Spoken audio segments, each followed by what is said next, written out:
मैं कहता हूँ कमाल है। कोई नहीं सोचता आजकल के दौर में किसी का, और खान साहब अगर खान सर सोच रहे हैं तो मैं कहता हूँ कमाल है, बहुत अच्छा है। हेलो। हेलो। कैसे हैं आप सब? उम्मीद है आप सब ठीक होंगे, मज़े में होंगे। हम भी ठीक हैं। मैं किरण हूँ, ये नुमान है। और आज की वीडियो जो है वो बहुत ज़्यादा इंटरेस्टिंग होने वाली है क्योंकि मजे का इंटरव्यू है। बाय लग रहा है, देखा नहीं है, ऐसा ना मत समझना कि देखा है। हम कोशिश करते हैं वो वीडियो देखें जो ना देखी हो। सो ये है जी खान सर का इंटरव्यू संदीप महेश्वरी साहब के साथ। मुझे संदीप महेश्वरी अच्छे लगते हैं, बड़ा सॉफ्ट स्पोकन है। सो उनकी वीडियो है, ये हमें सजेस्ट की है जी MD सैफ के नाम से है आई थिंक। सो स्टार्टिंग में 2-3 महीने पहले जब चैनल हमने शुरू किया था तब इनकी एक वीडियो हमने बनाई थी। सो यार Saif, thank you so much आपकी सजेशन के लिए। Thank you so much. आप भी अपनी अपनी सजेशंस दीजिए, हम वीडियो को शुरू करते हैं, बाकी की बातें वीडियो के बाद करेंगे। 1 2 3 स्टार्ट।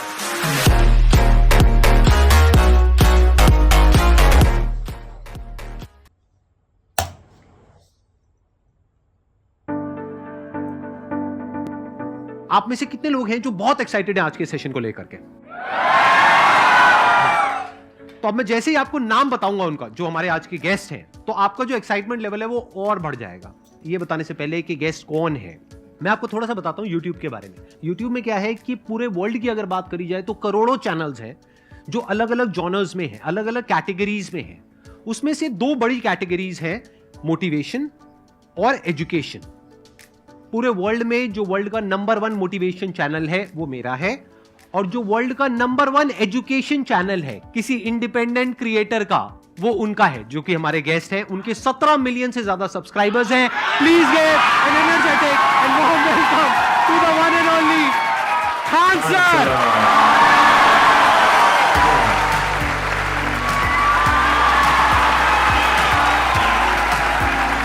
क्या हाल चाल जी, कैसे हैं आप?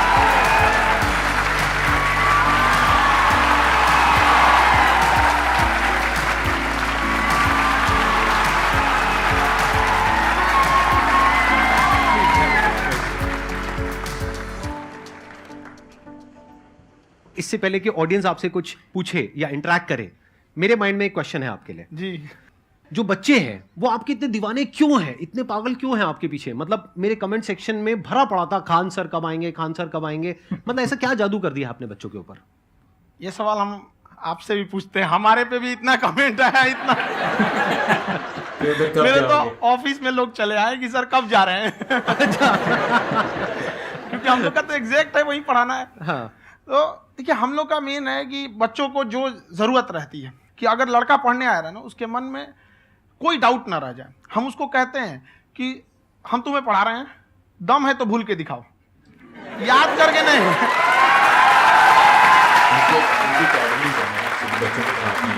प्लस आप जिस प्राइस पॉइंट पे पढ़ा रहे हैं, आई थिंक वो सबसे कम है, वो बहुत ही कम है। सर ये जो फीस का कल्चर है, ये हमारा इंडियन कल्चर नहीं है। हमारा इंडियन कल्चर गुरु दक्षिणा है, उस हिसाब से वो सही है।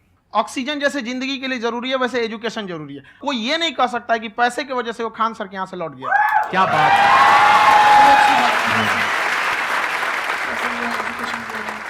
मैंने देखा कि आपका ये जो चैनल है कि ये पिछले 3 साल के अंदर अंदर ही ग्रो किया है। हमको जब चैनल शुरू हुआ तो एक दिन में हम 4-5 वीडियो बनाए। एक हमको कुछ आता, आज भी नहीं आता इतना, तो हम देख के कैमरा उमरा तो हम कंफ्यूज हो गए, बाप रे। तो हम एक ही दिन में वीडियो शूट किया, पढ़ाने वाला टॉपिक था हमको। उसके बाद कभी वीडियो नहीं, 6-7 वीडियो एक ही बार शूट कर लिए।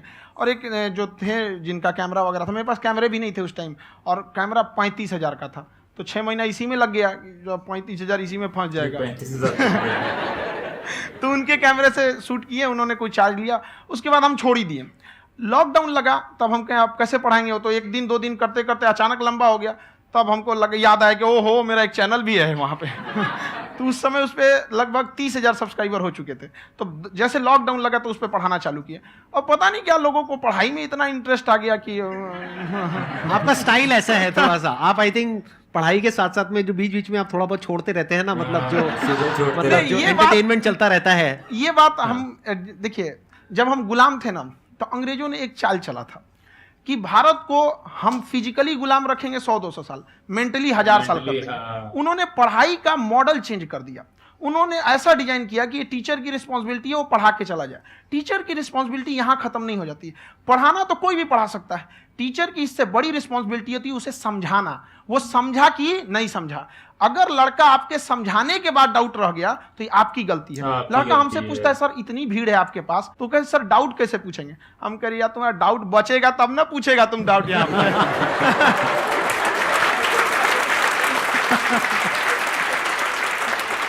कॉन्फिडेंस नेक्स्ट लेवल है खान सर का, मानना पड़ेगा। और शायद यही वजह है इनकी जो ग्रोथ है उसका।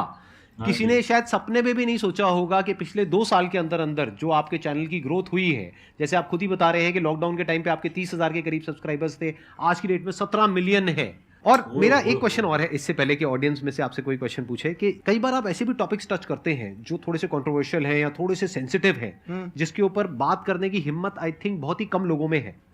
तो आपको कभी ये नहीं लगता है कि कहीं ज्यादा तो नहीं हो रहा है, इसको थोड़ा रोक देते हैं, थोड़ा कम कर देते हैं? क्योंकि कोई लाइन ही नहीं है वैसे तो बोलने को, तो आप कुछ भी बोल दो, कितना भी बोल दो।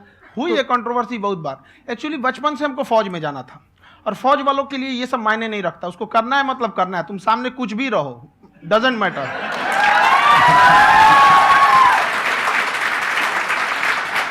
और मैंने YouTube पे देखा कुछ वीडियोस में कि आपका जो इंस्टीट्यूट है वहां पर आज से कुछ साल पहले कुछ बम गिरे थे। हाँ, कुछ गिरे थे, कुछ तो बहुत सॉलिड जगह गिरा था, फटा नहीं वो।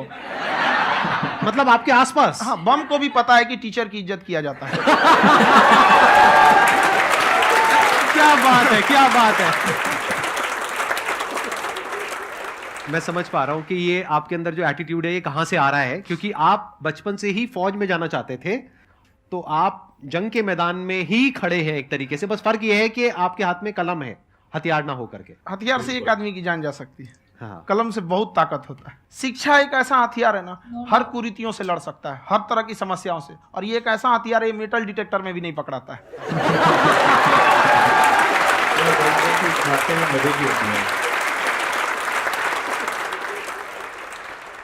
मेरा क्वेश्चन ये है कि अभी प्राइवेट ऑर्गेनाइजेशंस में पीटने का, पनिशमेंट का ये सिस्टम जो है खत्म हो गया है। हम आपके वीडियो में देखे हैं सर कि आप एक बड़ा सा रोल रखे रहते हैं, पुलिस वाला लाठी है वो, पुलिस वाला लाठी है, और स्टेज पे बुला के बच्चों को उसी से धुनाई शुरू कर देते हैं मस्त एकदम से, है ना। तो सर मतलब कि बच्चे मतलब कि डरते नहीं हैं आपसे, और इस तरीके से कैसे कनेक्टेड हैं आपसे, है ना। और एक और क्वेश्चन सर, यूपीएससी का जो आप अपना बैच स्टार्ट करने वाले हैं, ठीक है, उसके बारे में बताइए सर, क्योंकि मुझे मतलब कुछ इशू करना है सर, ठीक है। और संदीप सर को देख लिए, मेरा तो वैसे ही हो जाना है।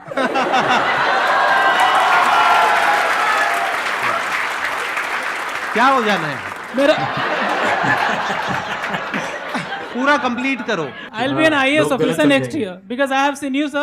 My day is like complete sir. All the best. Thank you so much sir. Thank you. पूरा बोला करो। Thank you. देखिए, लड़कों को जहां तक पीटने की बात है, जब पढ़ाने की बात आएगी तो उसको हम पूरे बेहतरीन ढंग से पढ़ाएंगे।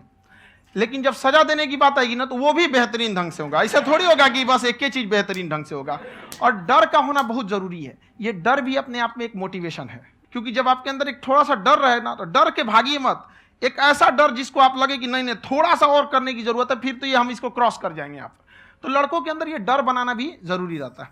और रही बात यूपीएससी वाले की, जो आपने बोला, बहुत सारे लड़के वेट कर रहे हैं यूपीएससी की, क्योंकि 2-2.5 लाख फीस सारे लोग एफोर्ड नहीं कर सकते।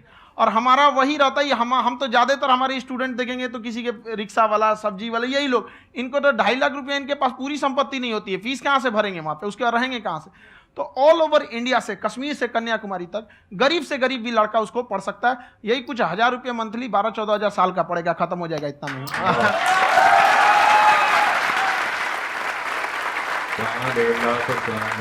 ये जो डंडे वाली बात इन्होंने कही, ये सच है? मतलब आप सच में एक डंडा रखते हो? पुलिस का ही है वो। और मारते हो? हाँ, कि मतलब अगर कोई लड़की छेड़ता है या ऐसा कोई भी उल्टा पुल्टा काम पढ़ाई करता लिखाई है, कुछ भी गलती करेंगे तो पिटाएंगे वो। यहाँ पे कैमरे पे ऑन कैमरा जैसा भी रहे, कुछ भी पिटाना तो उनको फिक्स है। एक तो कोई मतलब विधायक जी थे, उनके लड़का को पीट दिए, तो चला है दल बल लेके अपना वहां पे। उसने घर पे नहीं बताया था कि सर ने पीटा है, बस बोल दिया कोचिंग में पीटा है। बाद में पता चला हम पीटे हैं, तो उसके पिताजी मेरे सामने और पीटे।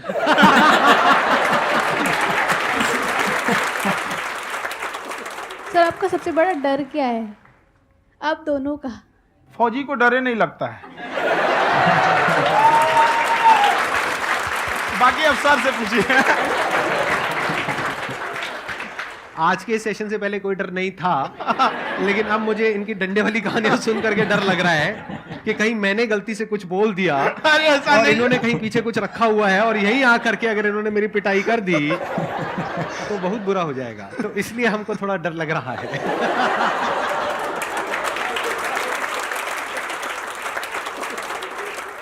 आपकी डेली कितने घंटे क्लासेस होती हैं? 6-7 घंटे। अभी भी खुद ही करते हो आप? हाँ, जो भी हमारे classes स्टाफ करते हो। परेशान रहते हैं। हम 1:30-2 बजे सोते हैं, सुबह 6 बजे उठ जाते हैं, परेशान रहते हैं। यार इतना क्यों करते हो, है ना? कभी क्योंकि तो उनको कुछ भी नहीं साथ-साथ करते। लगना पड़ता है ना। उनको साथ-साथ लगना पड़ता है। हम जग गए हैं तो कोई सोया थोड़ी रहेगा। परेशान रह, दिन में सोते ही नहीं है, बेचारा कहीं कहीं जाके सोते रहता है। तो हम सीट बांध दिए कि भाई तुम इस समय सो जाना, तुम इधर सो जाना। आपकी शादी हो गई या नहीं हुई अभी? मेरी खुशहाली देख के आप आइडिया लगा सकते हैं।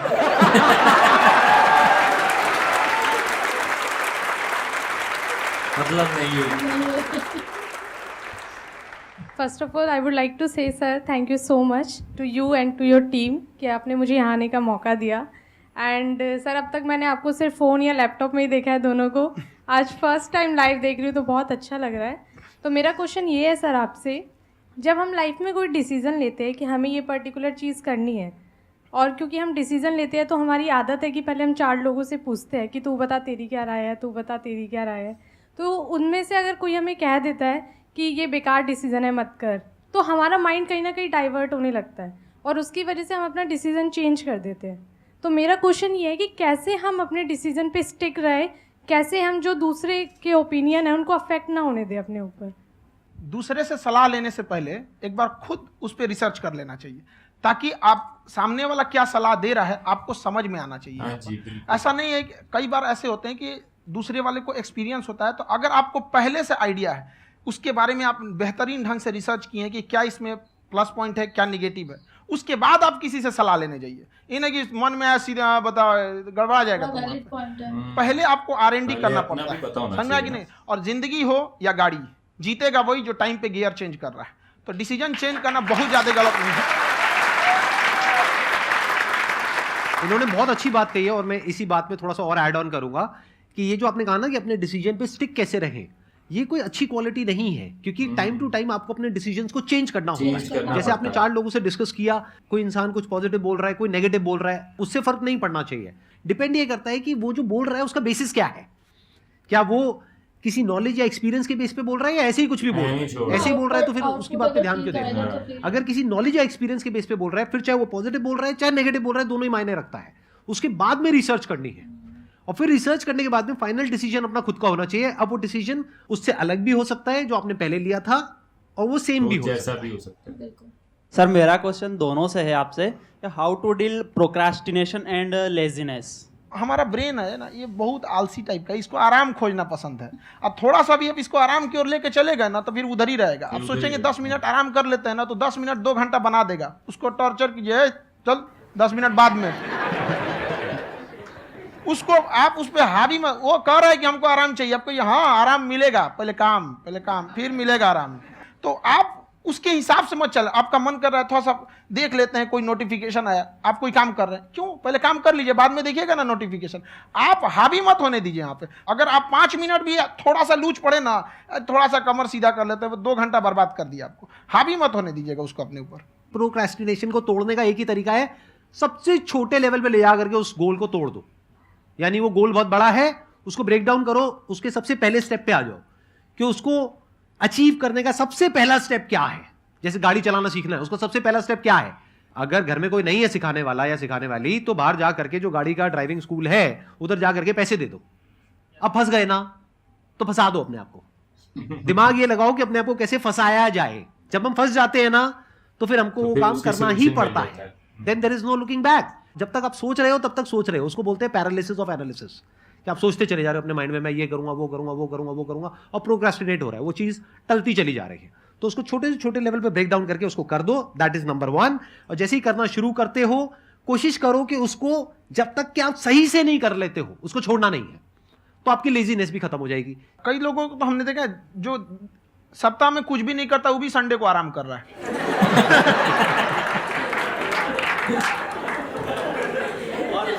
वैसे कहा भी जाता है कि अगर कोई काम आपको करवाना है ना, तो तो ऐसे किसी इंसान को दो जो बिजी है, हाँ। ऐसे आदमी को मत दो जो खाली है। जो ये खाली है, परफेक्ट वो नहीं देखिए, करेगा। किसी को भी आप देखिएगा जिसको आप कहते हैं कि मतलब थोड़ा ठीक ठाक आप समझते हैं कि नहीं ये बहुत आगे निकल, वो एक काम को खत्म करने के बाद कभी आराम नहीं करेगा। एक काम खत्म हुआ उसको लगेगा हाँ एक खत्म हो गया अब दूसरा करना चाहिए, और वही जिसको देखिएगा एक खत्म हो गया अरे आराम करना चाहिए, कभी नहीं, लाइफ में आखिरी सांस तक। सर यहाँ पे सब हिंदी में पूछते हैं, इंग्लिश में पूछते हैं, मैं भोजपुरी में पूछूं? जौन भाषा ठीक लगे तोने में पूछ दो। हाँ सर।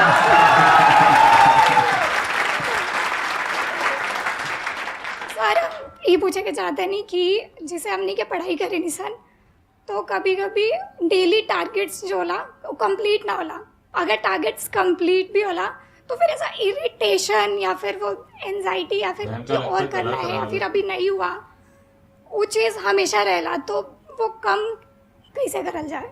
देखिए टारगेट्स को ना हम लोग को एक अपने हिसाब से पहले फिट करना चाहिए। ऐसा नहीं कि दूसरे किसी इंसान को देख के हम टारगेट फिट कर ले। कोई लड़का 8 घंटा पढ़ रहा है, कोई पहली बार अभी पढ़ना ही चालू किया, उसको देख के 8 घंटा पढ़ेगा तो पढ़ाई छोड़ देगा। तो आप अपनी क्षमता के हिसाब से देखिए कि आप कितना पढ़ सकते हैं। अगर आपने एक घंटे को बना लिया कि हम 1 घंटा पढ़ सकते हैं, अगले एक हफ्ते तक उसको सस्टेन रखिए। जिम में कैसे करते हैं लोग, पहले दिन उठा लीजिएगा 1 क्विंटल तो हार्ट अटैक हो जाएगा। तो वो धीरे धीरे टारगेट सेट कीजिए और अपनी क्षमता को भी देखिए। हर इंसान की क्षमता अलग है। कंगारू को देख के हाथी छलांग मारेगा, पैर तोड़ के बैठ जाएगा।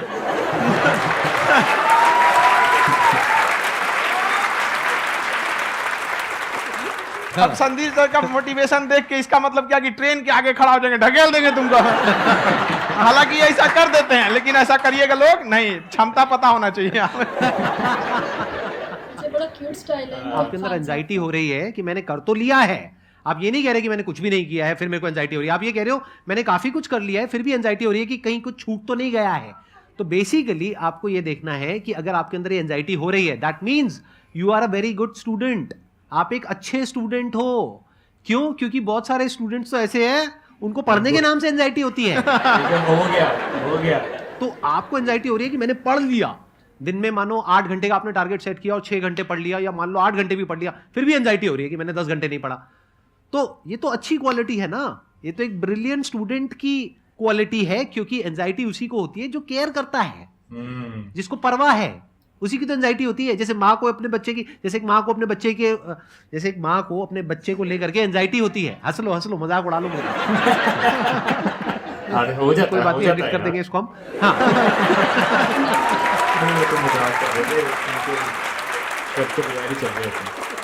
जैसे एक माँ है, उसको अपने बच्चे को लेकर के एंजाइटी होती है, थोड़ी सी भी तबीयत खराब हो जाए उसको एंजाइटी होती है, चाहे बच्चा ठीक भी है, डॉक्टर को नहीं होती है। क्यों? क्योंकि माँ को उस बच्चे से प्यार है। तो दैट मीन्स कि आप अपनी पढ़ाई को लेकर के सीरियस हो, इस वजह से आपके अंदर एंजाइटी हो रही है, विच इज नॉर्मल। जहां पर प्यार मोहब्बत होती है वहां पर थोड़ी बहुत एंजाइटी तो होती ही है ना। समझ रहे हो ना मैं क्या कहना चाह रहा हूं? आप लोग समझ रहे हो ना मैं कहां जा रहा हूं? जब वो किसी और से बात करती है तो एंजाइटी होती है ना।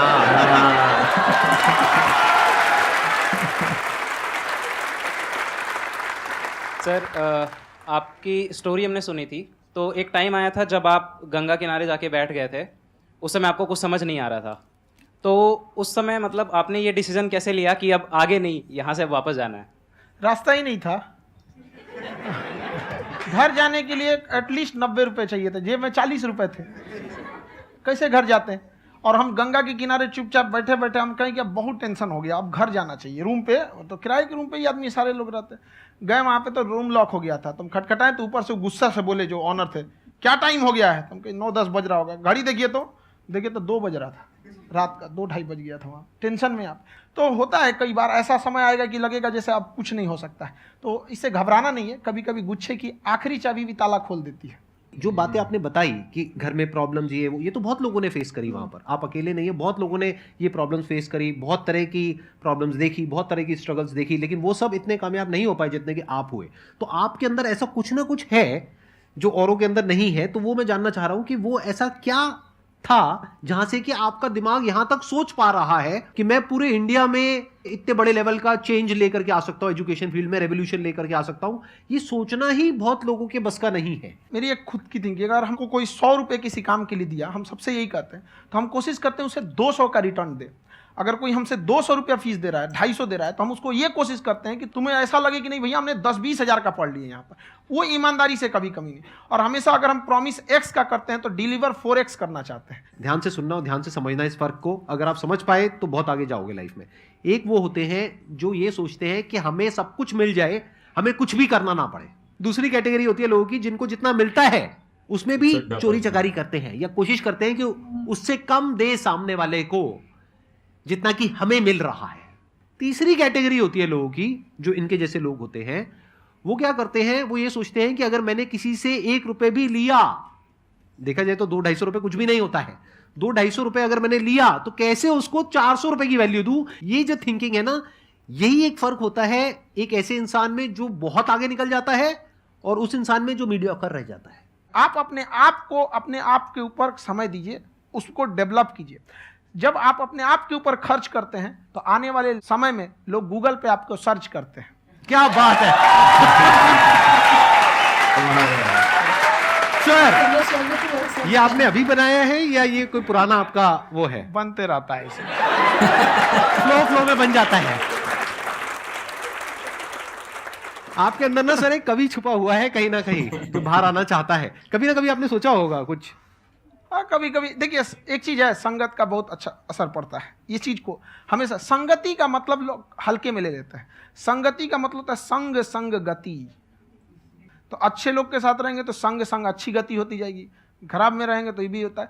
बट अपने आप को थोड़ा सोचना चाहिए कि हम केवल जी के मर जाएं इसके लिए नहीं आए हैं। लोग कहते हैं कि सर नाम क्यों नहीं बताते अपना। हमारी एक ही सोच है कि जाने के बाद इस दुनिया से हमको मतलब एक चीज देना चाहते हैं स्टूडेंट्स को कि वो याद करें कि इस पैसे की भाग दौड़ की दुनिया में हर कोई दोनों हाथ से लूटने में लगा है, खाली हाथ जाने के लिए ये सबको लगा है। तो हर कोई को ये सोचना चाहिए कि था कोई इंसान जो इतने कम फीस में इतनी शिक्षा जो महंगी थी, जो कमाने का रास्ता था, उसको भी एकदम कंपटीशन इतना कर दिया कि अब लोगों को अपनी फीस बढ़ाने में डर लगता है कि अरे यार, लड़का कमेंट करता है कि खान सर इतना ले रहे हैं, आप बहुत बड़ा टीचर हो गए।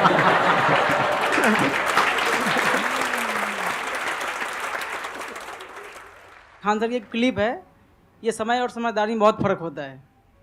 अगर समय रहते समझदारी आ गई तो इंसान कामयाब हो गया, लेकिन अगर समय चला गया फिर समझदारी आई फिर तो बेकार है। तो सर मतलब कुछ आपको ऐसी चीज़ लाना चाहिए जो मतलब बच्चों जो तैयार हो रहे हैं उनको ये चीज़ें मतलब एंड टाइम पे दिखे। समझ रहे आप मेरी बात? नहीं समझ?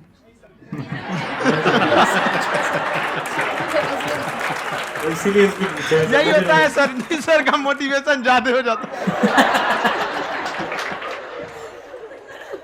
जब आप स्ट्रगलिंग फेज में हैं तो कम से कम चीजों को अपने ऊपर खर्च कीजिए, ज्यादा से ज्यादा सीखने में खर्च कीजिए। अगर आपको राजा बनने का शौक है तो गुलाम की तरह मेहनत करना सीखिए, तब राजा बनेंगे।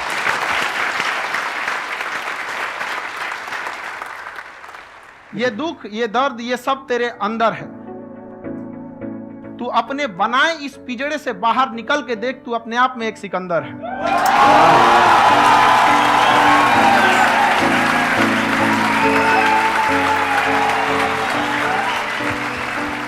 Thank you so much sir for coming. बहुत मजा आया मेरे को आपके साथ में इंटरेक्ट करके। आई एम श्योर आप लोगों को भी बहुत मजा आया होगा।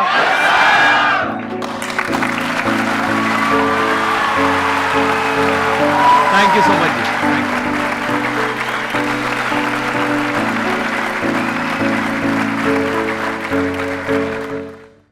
अच्छा जी, वीडियो देखने का मुझे बहुत मज़ा आ मज़ा गया। आया। और सबसे अच्छा जो इनका स्टाइल है खान साहब का, बहुत क्यूट है। और यार खान सर की मैंने खान सर को इससे पहले नहीं सुना हुआ था। जो हमने वीडियोस देखी है ना खान सर हाँ, वो देखी एक ही देखी है, मतलब 1971 वॉर की मैंने वो देखी थी। वो कुछ टॉपिक ऐसा था, वो कुछ सिचुएशंस ऐसी थी। खान सर उसमें ज़रा अपना खुद इमोशनल जैसे अग्रेसिव टोन में बोल रहे थे, तो मुझे लगा यार ठीक है, टीचर है ऐसे ही होते हैं। लेकिन भाई क्या ही मज़े का बंदा है यार, क्या ही मज़े के। अब बंदा मैं बोला गुस्सा ना करना, हमारे यहाँ पे ऐसे ही बोलते हैं, तो क्या ही मज़े के हैं यार। मतलब कमाल है उनकी बातें। और मतलब आपसे कोई सवाल कर रहा है उसे ऑन पॉइंट आंसर किया आपने, ये बहुत बड़ी हाजिर जवाबी होती है। मतलब एक्टिव माइंड की निशानी होती है कि आप किसी को कैसे एक्टिवली आंसर कर रहे हैं। और अपनी बातों से बहुत ऑनेस्ट पर्सन लग रहे थे बहुत। कि यार कौन करता है भाई, कोई नहीं, आजकल के आजकल दौर में कौन लोगों को को सोचता पैसा है। चाहिए, सीधी सी बात है, पैसा चाहिए।